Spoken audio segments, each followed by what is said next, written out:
Hi, folks. This is Mark by Mark A. Foster, Ph.D. for the Institute for Dialectical Meta-Realism. Given the infinitesimally small audience for my podcast, I thought I could get away with the podcast I just did previous to this one. Honestly, I felt it was important, even though it deviated from the basic purpose of this podcast and what I'm trying to accomplish by doing it. But we will now go back to the general topic or topics that we've been talking about in the course of these many weeks. I cannot stop thinking of the word evil, pure evil. What other word can describe what the Israeli regime is now doing in Rafah? Rafah is a tiny area in the already tiny Gaza Strip. It is about the size of a small neighborhood, and yet now it includes more than 2 million people. Rafah should not include more than 2 million people. There are people in Rafah, women, going through their menstrual cycles, using their tampons in the same water that other people are using to drink out of. That is happening right now in Rafah. Rafah is a very small area up against the Egyptian border. The Egyptian border is closed. Egypt does not want the Palestinians. Jordan does not want the Palestinians. And certainly Israel does not want the Palestinians. So, what other word can be made up besides evil? Pure, pure, pure evil. For what Benjamin Netanyahu is now doing in Rafah, and what he has done, well, not only in the Gaza Strip, but in other areas adjacent to Israel over the years. There is really nothing that can be said anymore. I feel as though I have literally run out of words.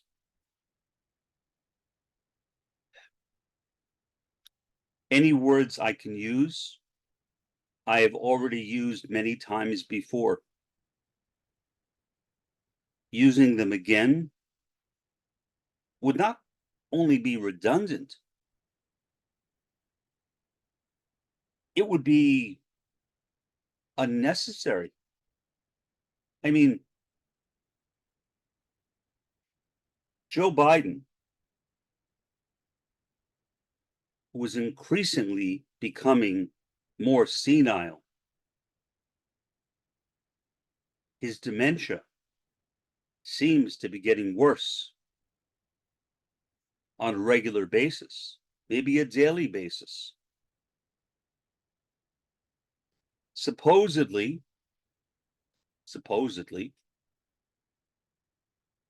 he is the head of the most powerful nation in the world, the United States. Israel is not the most powerful nation in the world. And yet, Bibi Netanyahu talks to Joe Biden as if he were a child. Joe Biden talks to Bibi Netanyahu as if Bibi Netanyahu is the one who needs to make the last decision. Somehow, I guess Joe Biden thinks, if indeed he is even capable of clearly thinking at this point because of his unfortunate dementia. Somehow, Bibi Netanyahu needs to realize that he can't go into Rafah. And so, Joe Biden said, be careful. Other world leaders were even sterner. Did Bibi Netanyahu listen to them? Well, you know the answer to that as well as I do. Rafah is, at this moment, being destroyed.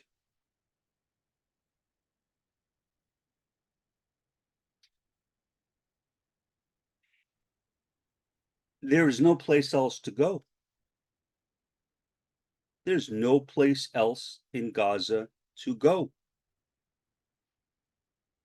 The vast majority of Gaza has been destroyed by the Israeli Defense Forces, the IDF.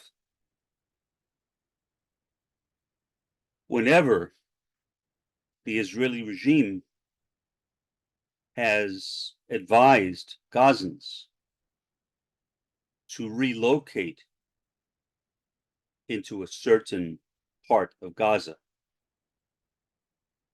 the IDF has then proceeded to bomb that area.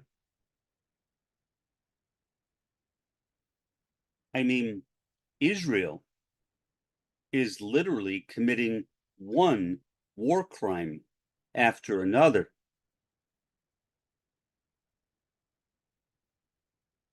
And is facing no consequences from the world community.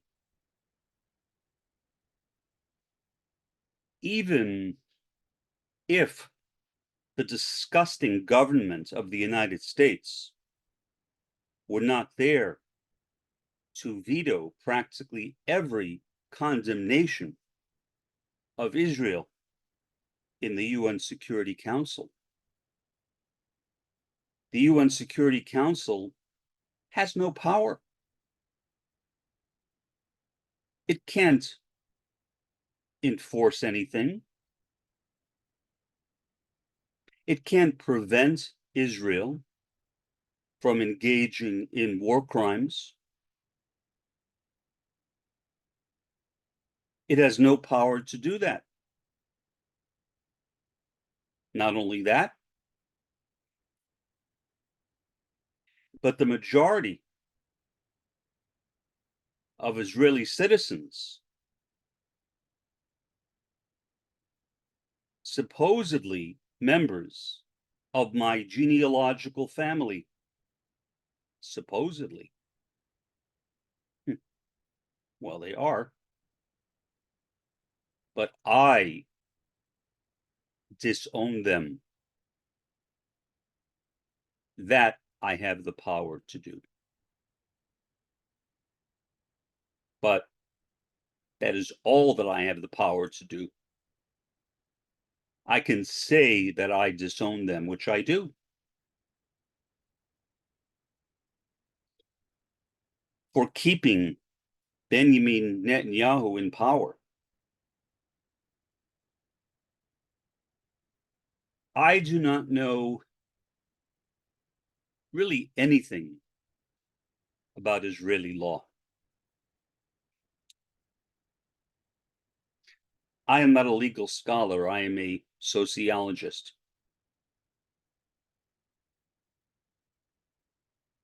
I don't really even know much about American law, a bit more than I do about Israeli law, but still not much. But say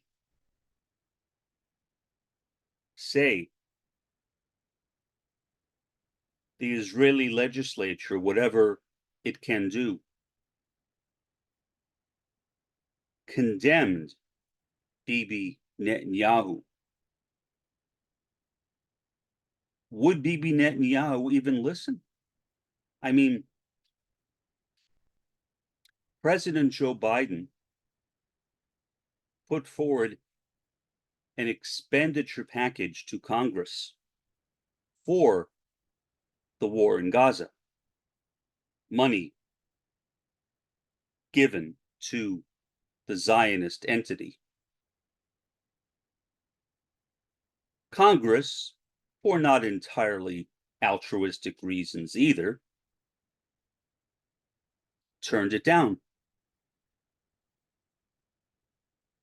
Did Joe Biden care? No. No. Clearly, he did not care. Now, whether his lack of concern is a human failing, a sign that he is a truly evil man, or is a sign of his dementia, I don't know. Maybe all of those. Maybe all of those. But certainly there are people in the Biden administration or regime who should have the power to walk into the Oval Office and try to persuade Joe Biden to change course, to stop financing the terrorist state of Israel. As far as I know, that hasn't happened. Or if it has, it's certainly been kept out of the press. The press has been a casualty of this war, I guess. I mean, to me, war is not even a strong enough term, but for the moment, it will have to do because I can't think of a stronger word right now. Terrorism, I guess. State terrorism, maybe. The first thing that the Zionist entity did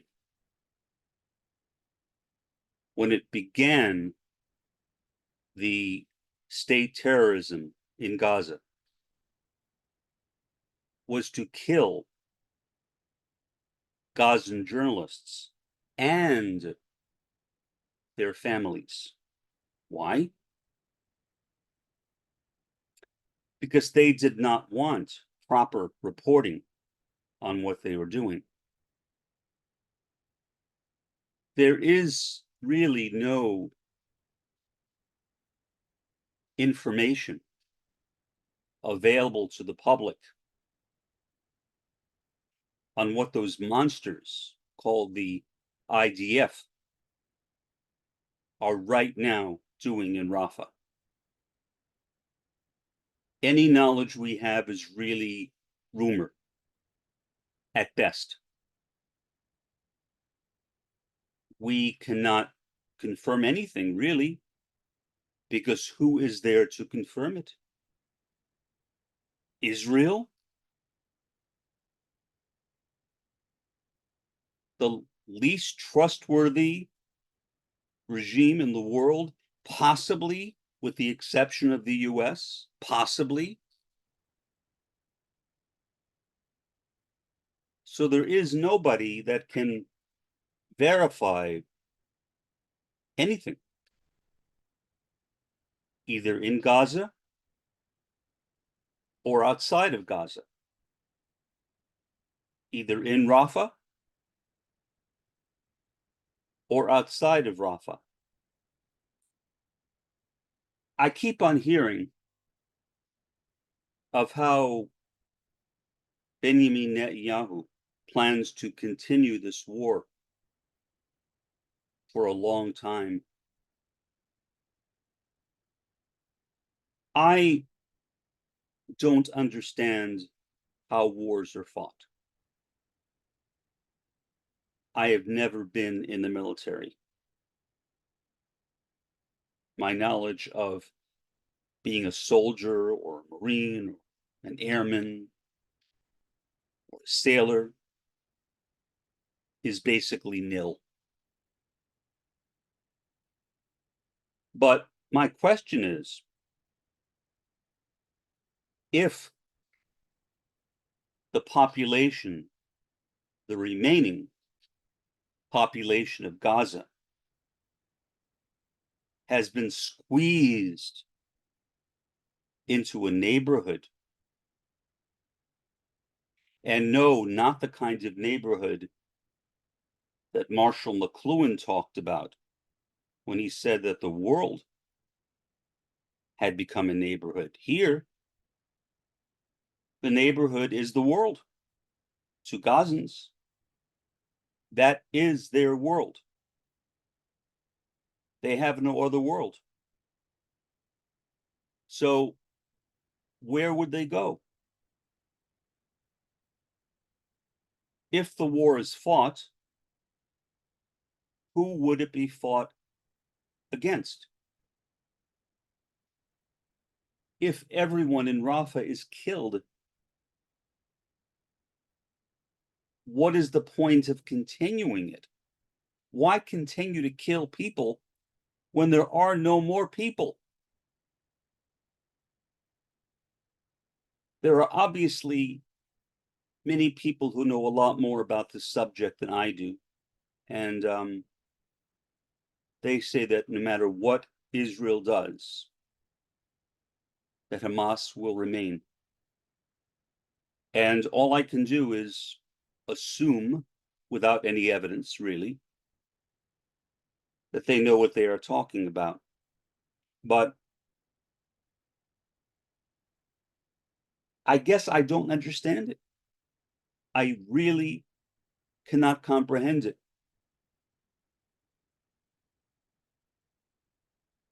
How can Hamas remain if there is no more Gaza? I'm sure that somebody, maybe somebody watching this podcast right now, can answer that question, because I can't. I can't. I have no idea. The difficulty is that really no one has any idea, because Israel has become an authoritarian or fascist state. Perhaps the most fascist state in world history. And yet the United States regards Israel as the only true democracy in that part of the world. My feeling in response to that is, what authority does the US have to comment on democracy? Even the kind of bourgeois democracy, non-proletarian democracy that we have or may have in the US only began as a result of the efforts of Lyndon Baines Johnson. The Voting Rights Act. I remember when the Voting Rights Act was signed, I remember when LBJ was holding regular meetings with Martin Luther King Jr. At first, MLK was understandably suspicious of LBJ, but after a time, they began to trust one another to an extent. And so, yeah, now suddenly there was the Voting Rights Act, which since that time has been systematically dismantled by SCOTUS, by the US Supreme Court. And my guess is that process of dismantling will continue into the future. There's no real hope of anything really changing or improving in the US. And there certainly is no hope of anything changing or improving for Gazans.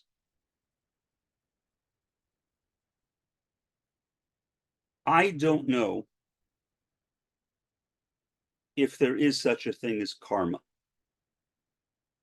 Roy Bhaskar, the founder of critical realism, believed in karma. He wrote about it. It was a part of his transcendental, dialectical, critical realism. It reminds me of the biblical concept of as ye sow, so shall ye reap. If Israel thinks that it can destroy Gaza without it coming back and attacking them like a sword, I think they are painfully wrong. They will reap what they have sown in some way. What that way will be, I have no idea. But we see right now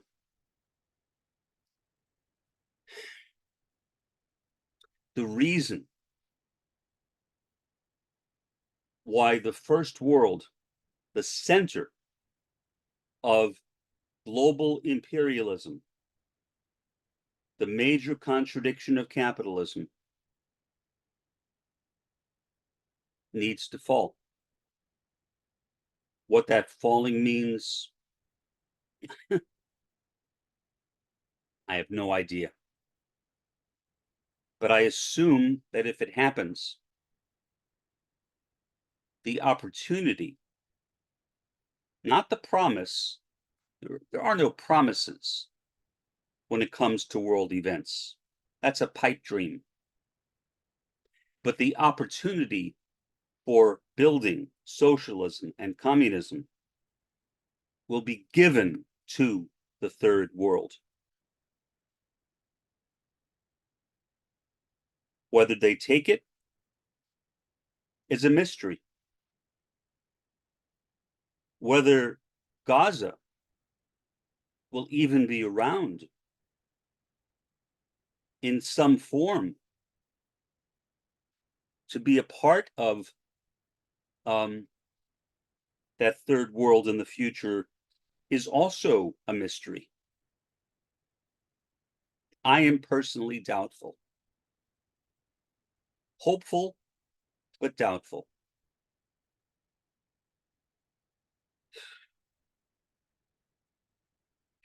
So I really don't know what else to say. I wish I did. Not just talking for the sake of talking. Who cares?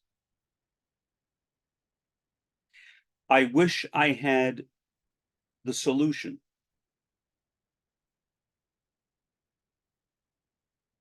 But I don't.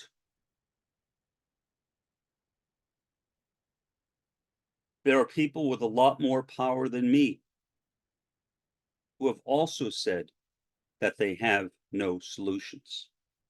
It is clear that neither Joe Biden nor Benjamin Netanyahu could give a damn. They don't care.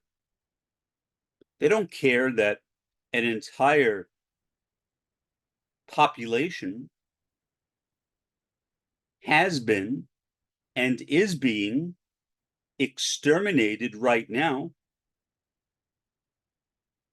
That is not on their top 10 list. So I guess I will end there because I don't know what else to say.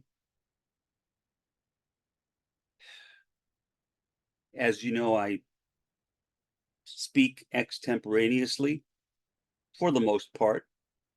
This entire podcast was given extemporaneously, no notes at all.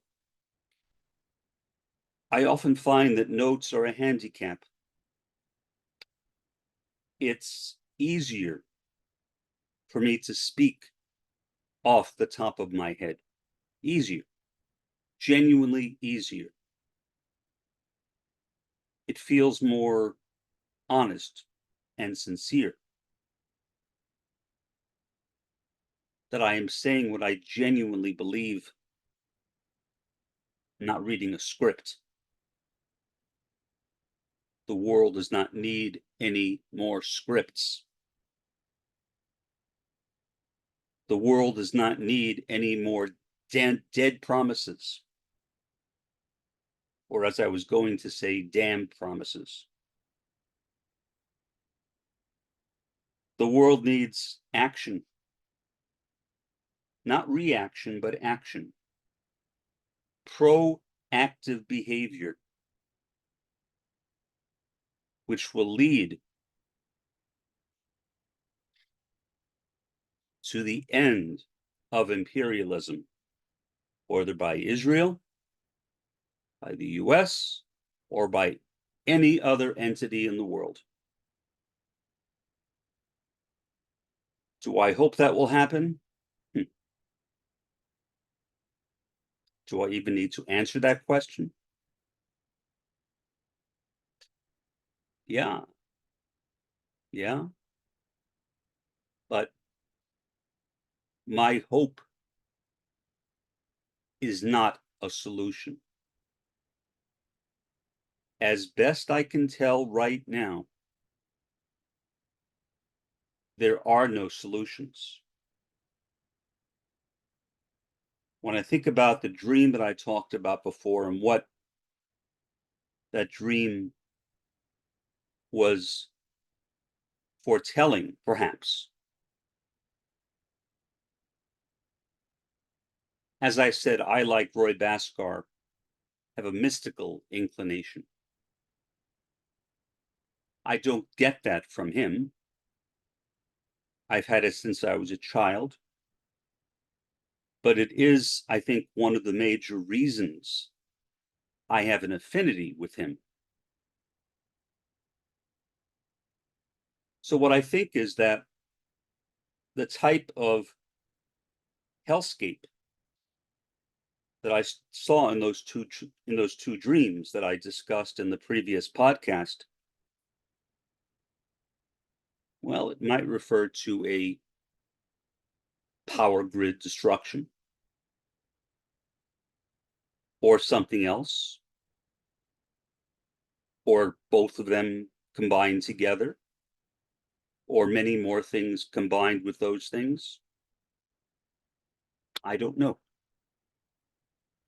But at the very least, what I think that those dreams tell me is that my heart is in pain. I feel real pain a kind of pain I could not have felt until 20 years ago, when I first experienced empathy. When I first experienced empathy. For now, this is Mark, by Mark A. Foster, Ph.D., for the Institute for Dialectical Meta-Realism. Have a pleasant day, well, as pleasant as it can possibly be, and an even better day tomorrow.